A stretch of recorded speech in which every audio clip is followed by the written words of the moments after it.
Okay, let's move on to another trick. It's a tip that you could use. It's a strategy that's going to speed you up and give you something that you can do in cases that you'd rather do something in a hurry and get the right answer rather than do the traditional math teacher approach. So let's take a look at the question in the manual called Pillar 5, the answers on the page. Anytime you see a question that says, what's the value of x, solve for y, how much is t? When there's an absolute number that's the answer to the question, one of those four answers has to be correct. So often it's much faster just to plug in answers. You've heard about this as guess and check, probably from your teacher since about the 3rd or 4th grade. I also call it plug and chug. So let's take a look at this geometry question and see how we could use it and why it would be so much faster. So let's take a look at this question. It says, if the area of the rectangle of ABCD is 112, so immediately put 112 inside the rectangle because that's the area, that's a piece of information they've given you. And then it says, what's the value of x? So I would circle or underline value of x. And the flag is, I know that one of the answers has to be true. But let's begin with the way you would do this, the geometry teacher way. So you know the area is length times width.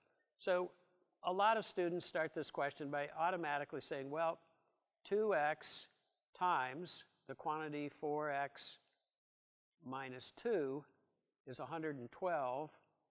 And the next step, of course, is to transpose the 112 to the other side of the equal sign and set everything else to 0. So you end up with 8x squared minus 4x minus 112 equals 0. And then you're going to have to factor that quadratic equation, and it just becomes a mess. You see that it's going to take you a lot of time. So let's do it the easy way. Let's try the strategy of using the answer being on a page. Now, something to notice is that in the test, all the numerical answers, in this case 4, 5, 6, 7, are going to be in ascending or descending order. Almost always they're in ascending order. So you never start with A. You always start with one of the two central answers, B or C. And so for the sake of not having to make that decision every time, I always recommend you start with B, although C would actually be just as good. But always start with B, and then there's no question where you want to begin. And so let's start with B. And what if x was actually B? So we plug B in, and which is 5 in this case for x. So the length would be 4 times 5 minus 2, which would be 20 minus 2, which is 18. And then when we plug in the 5 for the x for the width, 2 times 5 is 10. Well, 10 times 18 is 180. You know, that's way too big. So where does that get us? Well, we get to eliminate B, but 5 is too big. 6 and 7 are also too big. So we get to eliminate 3 answers for the price of 1. So A has to be the right answer.